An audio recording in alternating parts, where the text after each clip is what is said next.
Welcome to Face2Face. This is a show about change and what's next. It's a show that asks questions and peels back the layers of our average everyday experience and goes beyond scratching the surface. We interview people doing incredible things who are making a difference around the globe. Join me as we listen in and get one step closer to understanding that big ideas shared create collaboration. Collaboration can inspire community, and communities create social change. I'm David Peck, and this is Face2Face.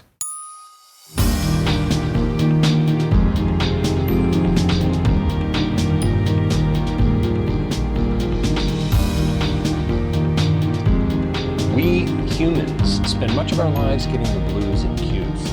All over the world, people are lined up now. Millions, maybe billions of us losing trillions of hours of our time, our patience, and our lives. That's the blurb for a new film by Josh Freed coming out, well actually it's already been released. It's called The Taming of the Queue, and it's coming up for another viewing on the documentary channel July the 21st. You might want to check that out. That's cbc.ca/documentary channel. Search The Taming of the Queue to find out a little bit more about some of these offerings that the doc channel has for people like you and me, for your dining and dancing pleasure. Josh Freed and I had a fun conversation. We talked about standing in lines and why lineups are so fascinating. We talked about things like queue science, that's C-U-E, and line regret. We talked about Dr. Q and the illusion of a lineup going faster. How many of us have been caught up in lines that, if I only move over to aisle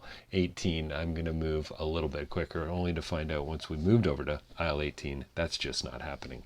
Josh Freed is a filmmaker, he's a journalist, and just an all-around good guy. You're going to really enjoy this interview, and there's some really interesting insights about you and I, about human beings, about culture and lives, our lives, that we live in this crazy, beautiful place we call the world. Josh Freed coming right up. Don't forget face2facelive.ca for more podcasting, and boy, we're at 305 interviews, I think. And of course, rabble.ca as well for more information there, and a whole other list of podcasters and articles and things you might be interested in. Coming right up, The Taming of the Queue, coming up on July 21st on the documentary channel, and Josh Freed is our guest here today on Face2Face. Well, welcome to Face2Face. We're joined by a very special guest today, Josh Freed. He's an award-winning filmmaker. He's a writer. He's a journalist. He's, we're going to find out exactly what kind of guy he really is. Josh, thanks for joining us today. Really appreciate it. Sure, David. So we're here to talk about your new film. You are a documentarian and a journalist, but can you tell us a little bit? The Taming of the Queue. Lovely title, by the way. Laughed out loud when I saw it in my email inbox. What exactly is going on here? Well, it's just the fact that we quietly and secretly, for most of our lives, spend an awful lot of time in lines, standing in lines, sitting in traffic lines, waiting on hold on telephone lines. Most people don't think about it, but they do it. And when you calculate it, as it turned out, once I started working on the film, it turns out that the average person spends from 1 to 2 years of their lives in some kind of line. And technology is starting to make that a little easier online. But really, the idea that we're stuck in queues more often than we know is what the film's about. It's a funny look at it. It's a sociological look at it. But it actually is a genuine sort of small human problem. So the taming of the queue is the kind of story of where the queue came from, why we stand in queues and lines, and what we're going to do about it to get ourselves, well, I guess, to the end of the line, if you will. So Josh, I hate lines. I really don't like them. I avoid them. I will, I'll look for the all-important one line that I know is moving quickly, and then I'll get out of stall 18 and move over to 12, and then realize that the guy at 12 didn't bring the right credit card, and he's got to go out to his car, and I made the wrong decision, right? So that in fact is rule number 1 of queue science. The other line always moves faster. Or at least the other line always seems to move faster. Whatever line you're in will look like the slower line, and you will go through all this line regret. Why did I choose this line?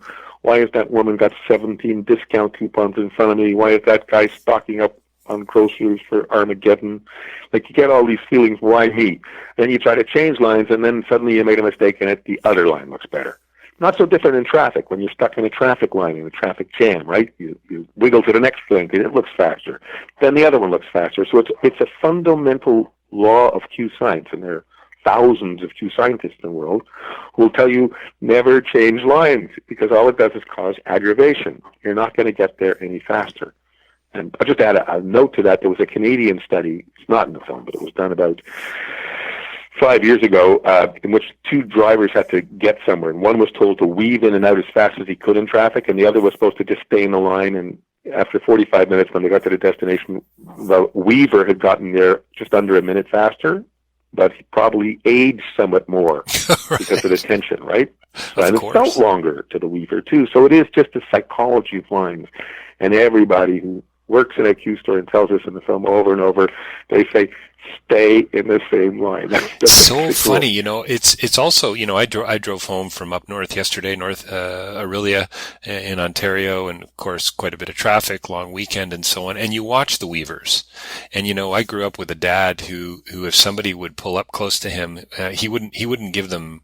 You know, he wouldn't accelerate. He would let them go around, and they would cut out and they would butt back in front, basically just to run up in front of the next guy and hit the brakes. And so my dad's line was always, "You go, boy." So it's, in a sense, I think my dad had a sense for that. I think, Josh, I think he knew this. You know, that's right. I mean, calm people figured that out eventually. But it's funny, like when we're in a traffic line, we do cut in. The difference is there's kind of one central scientist in the film from MIT, who's a Q engineer, and he's known all over the world as Dr. Q. You know, as he says, when you're in a line in a supermarket, if you ever behaved like you did in traffic, people would kill you, right? If you kept Yes. sitting out and stepping in front of people and pushing them aside. Because we're anonymous in our car lineups, we behave much ruder than we do in a people lineup. It's tough to do that, you know. So Okay, I do push into line in the film. I am filmed several times, deliberately pushing into lines to see how people will react. I want to get back to that because that sounds hilarious. But are there really thousands of Q scientists around the world?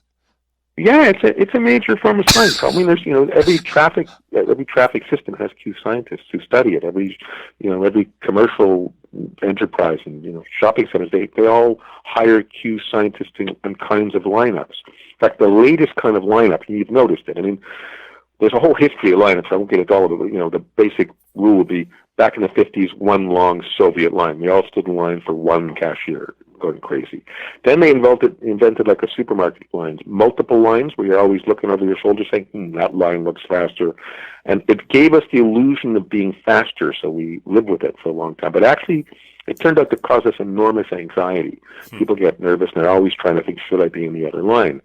So the latest line, which is only about 7 years old, invented by a British guy we interview in the film called the Q Guru, his lineup system, I'm sure you've seen it. You stand in one long line, but at the end of that line, there's 7 or 8 cashiers, right? Yes. So if you get that person who's buying lottery tickets and cigarettes and, you know, 6,000 tons of groceries, you don't get held up by them because they're just stuck at one cashier. So it's taken decades of Q scientists to figure out that this is the best system for a lineup. One long line, it's fair, it's equal, but many cashiers so you don't get stuck. 100 years of Q science. 100 years of Q science. I'm hoping that's the title of your next book. That's the 7th follow-up film. So is this really a film about, I don't know, human experience, human emotion? You know, you talked about aggravation. I think about patience. I think about how I actually sometimes my temperature can start to go up in a lineup that's moving really slowly when I know I've got to be somewhere. Why did I come to pick up this one silly item that could have waited a couple of days? You know, if only these people would move quicker. Like, what have they got? You know, they got nothing but time, apparently. You know, yeah, is this about human experience? Yes, it's about how we all experience it, but that's why we traveled around the world to see how different countries approach queues. You know, like, you know, we went to India, we went to England, Canada, the States, to see if there's a different kind of cultural behavior. I mean, just for the record, people don't know, the queue was only invented during the French Revolution, 1790s. Revolution was fraternity, liberty, fraternity, equality. Equality meant when you stood in a bread line, it was no longer. Before that, it was kind of what I call worst come, first served. Like the big guy got served first, right? You pushed your way in. The French Revolution whoever you were, supposedly, rich, poor, big, small, you got in this thing called a queue, which is actually the pigtail on the back of a head, a braid.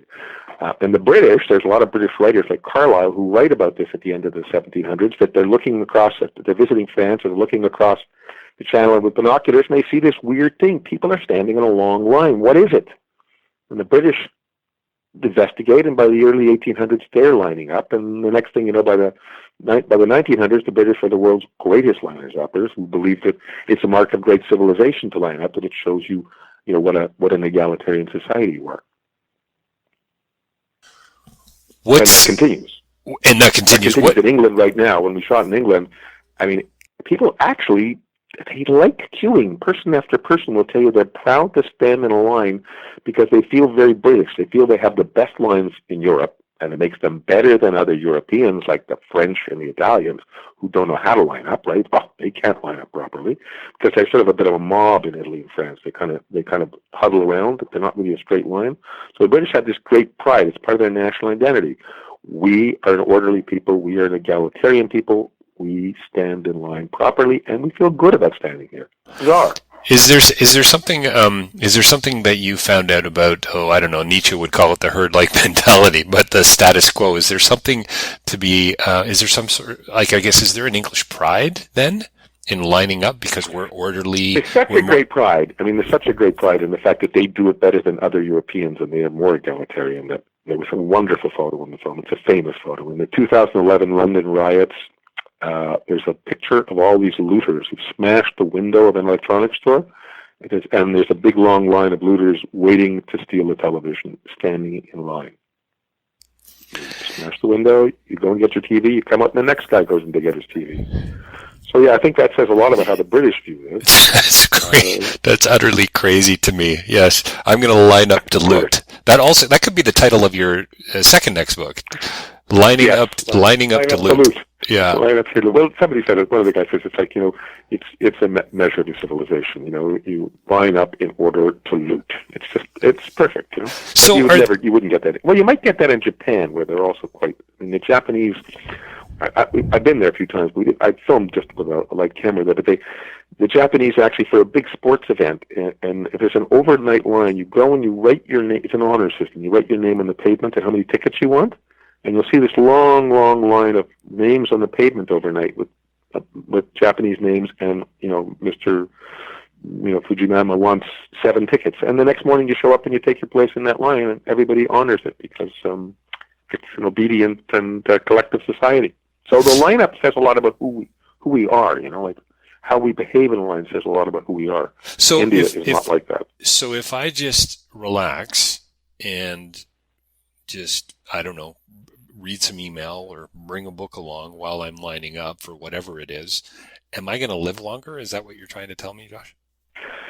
Rule 3 of the queue world is occupied time feels shorter than unoccupied time. That is, if you have something to do while you're in the lineup seems to move quicker. So yes, if you bring a book, we actually filmed some people reading a book in a long New York lineup. If you bring a book, it will seem shorter. Everybody today, lines do feel shorter today, David, I think, because a lot of people have an iPhone in their hands, right? Right. And so you read the iPhone and you relax. It's when you're just standing there tapping your foot with nothing to do. Time stretches on interminably, right? So bringing a friend to a lineup is good advice, right? Talking, and a big thing is talking to strangers. That's something I didn't mention in England. One of the other things the British really like about lineups, and they say it over and over and over, it's a very reserved society. They're very polite. They don't talk to strangers a lot. But in a lineup, we start off whinging, British word for complaining. You say, isn't this line lousy? Why isn't this line long? And you start talking. So we filmed the Wimbledon line, which is 10,000 people. Wimbledon's on now, actually, and somewhere in England there are 10,000 people lined up to get standing room only tickets. And the lineup can be 5 hours, but they talk. They bring champagne, they yak, they get to know each other. And the British say it's one of the few opportunities they have in life to meet strangers in an acceptable way, a socially acceptable way. That stiff British upper lip and reserve evaporates while you're standing in line. We met couples who met in line and got married after standing in the Wimbledon line. People who formed lifelong friendships. It's incredible. It's like a social, I don't know, it's a social Greece, if you want, in England. It lets you be less formal. Well, it's really kind of remarkable to me that, and by the way, congratulations on the film. I think it's a marvelous approach to something that's just so, oh, I don't know, mundane, so frustrating. So, I mean, if you did a poll, and I wouldn't be surprised if you did, it's certainly anecdotal. Most people find them pretty unsettling. What a waste of time. 85% of North Americans hate lineups. Yeah. And that's just the way it is. But what a beautiful way but what a beautiful way, Josh, to turn it on its head and to sort of, I don't know, maybe implicitly suggest that, you know what, relax. Occupied time is important, but maybe occupy it with other people. I mean, that's, wow. That sounds pretty groundbreaking to me, Josh. You know? Yeah, I don't know, groundbreaking, but I like to just investigate little sociological phenomena in our life, the things we do and don't think about. And this is something we do all the time. We don't give it much thought. I mean, you know, you complain about it when you're in it, you're angry, and you forget it. You don't sit and discuss it later. But I think it's really one of these small irritants in life that everybody has in every culture, everywhere. You can't live without lining up sometimes, you know. And even on the phone, like, you know, when you phone a company and they put you on hold for 7 minutes and claim they value your business, which obviously they do not. That's an invisible lineup. You can't see it. That's the worst kind of line, some people would say. The invisible line where you don't know how long you're going to wait. It's like a traffic jam where you can't see the end of it. Yes. If you see the end of the line, it's easier. If you don't know what the line you're in and how you could be number 2, you could be number 200. I find that a little bit claustrophobic myself, because, you know, you're caught on a highway, you can't get out. But if you can, it's like you're in a tunnel. If you can see the light at the end of it, and I've actually been in this case in a train, it's easier to get through that 1.5 miles of mountain that they've, you know, blown out with dynamite. Yeah, they make you feel better. Next time you're stuck in traffic and you can't see the end, remember that the longest recorded lineup in traffic in history was 17 days nonstop in China 5 years ago. 17 days. Wow. People had to take ambulances came in. People walked for endless miles and left their cars behind. Some people sat in the car for days. There were emergency services. It was one long 17-day traffic line. I remember being... So, you know, I remember being in Nigeria, Lagos, for a couple of days for a conference and a convention, etc. And we had, 11 people involved, 2 or 3 vehicles going to 2 meetings. And I think it was about 11 hours. And we did 2 meetings in one day. It was probably, and I've done traffic in Southeast Asia and China. And I think that was, for me, that was the worst, the most frustrating. And I had somebody to hang out with in the back seat of a car. That's an advantage in the car, but that's your personal longest lineup. That's my. I was in Mumbai for shooting for this film too, and we could at maximum do 2 interviews in a 12-hour day, and sometimes only 1 because you have to drive for 4 hours often to get to where you were going in the same city. Josh, people in Mumbai are just used to that? Exactly. What does the Buddhist say about a lineup? Is this what? What does a Buddhist say about standing in a lineup that's too long? That's, you know... That's interesting. We actually filmed in one long Buddhist lineup, and what's going on there is that the people who were standing there, in many cases, for 7 or 8 or 9 hours, they're there to make, in their cases, to make a wish. Sure. For health or world peace or, you know, somebody win a soccer game. They say that the longer they stand there, the better they feel, because the sacrifice is larger. The bigger the sacrifice, the more chances your wish will come true. That will give you some kind of glimpse into how Buddhists think, right? Well, yeah, and that's pretty interesting. So yeah, that almost sounds to me like a form of self-flagellation a little bit, but with a prize at the end, or with a reward of some kind. But I'm wondering too about it's a spiritual thing, sure. At the end, really, you know, and the spiritual reward is to show your patience. And, you know, find some inner tranquility in the middle of it all. Not let the outside world get to your inside, right? Well, you know, let for me, yeah. And I think for me that it's about, somehow trying to remain present. You know, I probably spend more time with people in lineups than I do with my actual neighbors and where I live.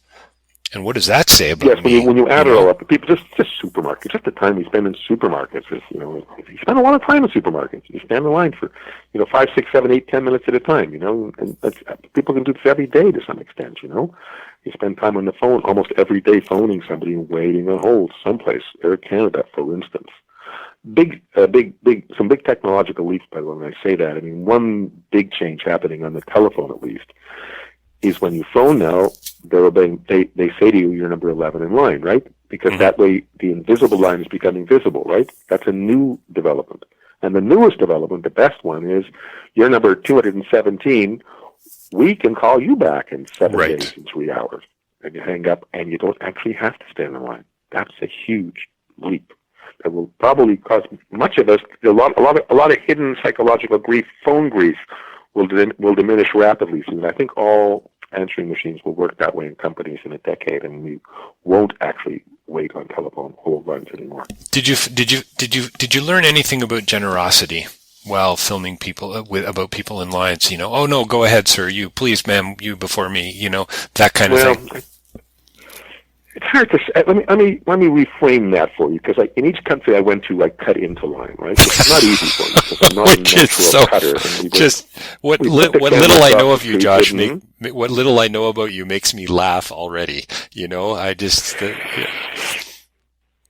it was not funny at first. The first time I was sweating. The first time I stepped into line in Montreal, Schwartz is where I started the first time. Where you can see it on camera. We had a camera across the street filming from a hidden location, and I walk across the street, and I just cut into line, and I sort of said, they looked at me, and I just sort of said, I said, pardon me, I'm going to be sitting just at the counter, and this big guy turns around and he says, no, you're not. He said, we've all been waiting here a long while. He stared at me, and he starts to argue with me on camera, and his wife is staring, and I felt like an idiot, like a complete idiot, and they threw me out. I went to the back of the line. I was so I stepped in front of another guy, and he pushed me out of line, which is all on camera, so it's quite funny in many ways. But I didn't feel funny at the time. I felt very awkward. But the more I cut in, the more I got used to it. It is easy to get. It's easy to get, to become rude and get used to it, unfortunately. I cut into the line in England. I think we show 6 or 7 episodes, though I did it many more times. In every case, what happens is what I was told by British sociologists would happen. You can see them staring at me, you can see them glaring at me, you can see them discussing me, but nobody ever asks me to leave a line. North Americans kick you out of line. In America, we tried it once, and they threatened to break the camera when I asked them if they would sign a release form afterwards, and we didn't. I stopped pushing in America because it was too aggressive. And the last country I pushed in, which we didn't use either, is in India. I tried pushing it. They said in India I would get a privilege because I was Caucasian. They would treat me like an upper class member. And in fact, I tried to push in a couple of times, and people were so servile that I felt terrible. I felt like a bully. And I never did it again. I decided not to show it. But so a lot of this has to do with social relationships. Democracies. Values of some kind. The British are reserved. They're angry at you, but the polite Canadians are going to stand their ground and push you out. The Indians seem to defer a bit in some ways. It's some historical remnant to the caste society. I think how a society, and in Japan you couldn't even conceive of doing it. It would be so unthinkable. You just couldn't push in. So, it says a lot about who a culture is, how they respond to that. Well, it really is fascinating. You mentioned earlier, I think it was was it the Q Guru or Dr. Q that talked about, cars and getting into cars and how we feel anonymous. I mean, do we leave kind of our ethics and our values and morals at the door once we start the engine?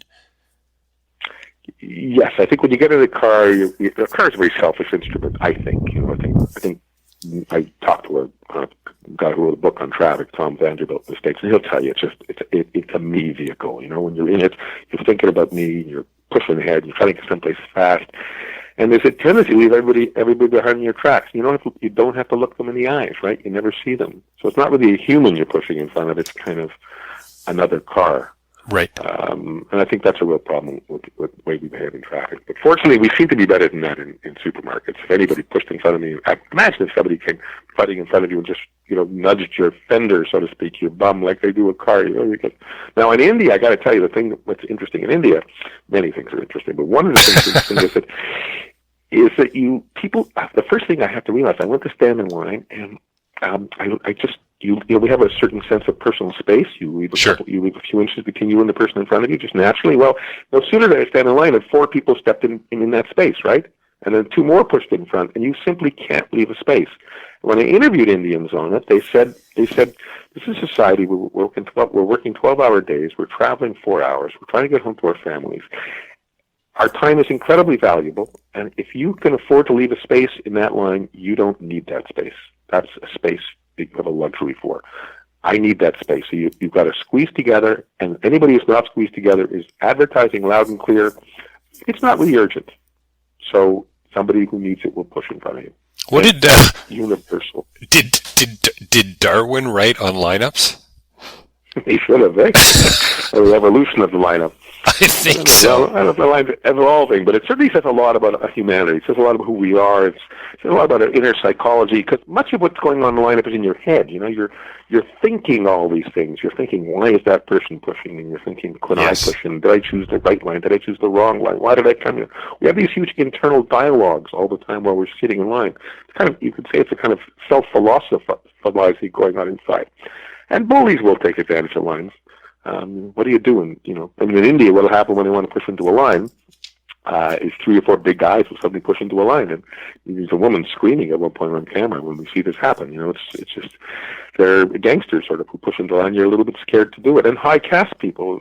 One of the guys we interviewed, Jerry Pinto, quite a famous writer in India. He says, when it's really an emergency, he says, I use my caste. He says, I puff my chest out, I'm well dressed, and I walk to the front of the line as though I belong. And he says, and the guards will just, whisk me in because I look the part. He said, and I said, do you feel guilty about this? He says, I feel horribly guilty. He says, but sometimes it matters, and you sort of leave your manners behind, and I become a very well dressed beast. It's pretty interesting. As soon as you mentioned that, I went back a good 30 years. I guess I'm showing my age, going to some sort of nightclub, dance club in Toronto. I was with the head of a comedy club in town. He knew all of the security guards, the bouncers, they're called, right? Yeah. Big long lineups of people trying to get in. We would walk up, big smile, big handshake, boom, in we went. So, that's the again, VIP, this privilege, VIP right? line, so to speak, Yes. I mean, that's what we have where's the most frustrating place to be in line for all of us? What do we hate? The airport. Drives us crazy. Airports are just one gigantic lineup, right? One after the other, too, right? Yeah, it's a series of lineups. It's just a maze of lineups, and it drives us mad. But if you're first class, you can duck some of those lineups, right? You can't duck every line. Well, actually, if you have a fast pass, to get into the States to Nexus, and you have a first class pass to get into the plane, you can walk right into the airport without ever standing in line. Really, that's the evolution of the bar line you were in many years ago, 30 years ago. Today, yes, the airport line. Exactly. Well, very important people don't stand in line. That's the class system. That is a big mark. In our society, one of the biggest things a wealthy person can do is avoid the line. Or if you're really wealthy, you can have your own plane and no lineup at all. You don't even have to. Maybe you don't have to be in traffic to get to the plane. Yes. The Nexus is the wave of the future, as far as I'm concerned. We're going to have to wrap it up here in a couple minutes, sadly. But what did you learn about kids? Any insights from children and lining up? Did more patients? Were they prisoners of their own occupied time? I can only judge by Wimbledon, where tremendous numbers of families were, and kids all bought little chairs with and sat down, and kids sort of played with each other in that lineup. Kids the Wimbledon lineup is kind of it's a form of life. There's thousands of people standing in line for hours, and I would say kids were the most patient people there. Kids were having a good time. Kids were using the line as a social occasion. They met other kids, and if everybody would have as much fun in a line as those kids had at Wimbledon, well, lineups would be a treat, not a misery. Well, maybe the prescription should be that we all need to go and at least spend a bit of time in the Wimbledon lineup at some point in our lives. Yes, but there is, of course, a VIP line too. Right, of course. Of course there would be. Josh, thanks so much for your time today. What a pleasure talking to you. Josh Freed, award-winning filmmaker, writer, and journalist, talking about his new film called The Taming of the Queue. I hope everybody gets to see it, Josh. Thanks so much for your time today. Yeah, me too, David. Thanks for the interview. A pleasure talking to you.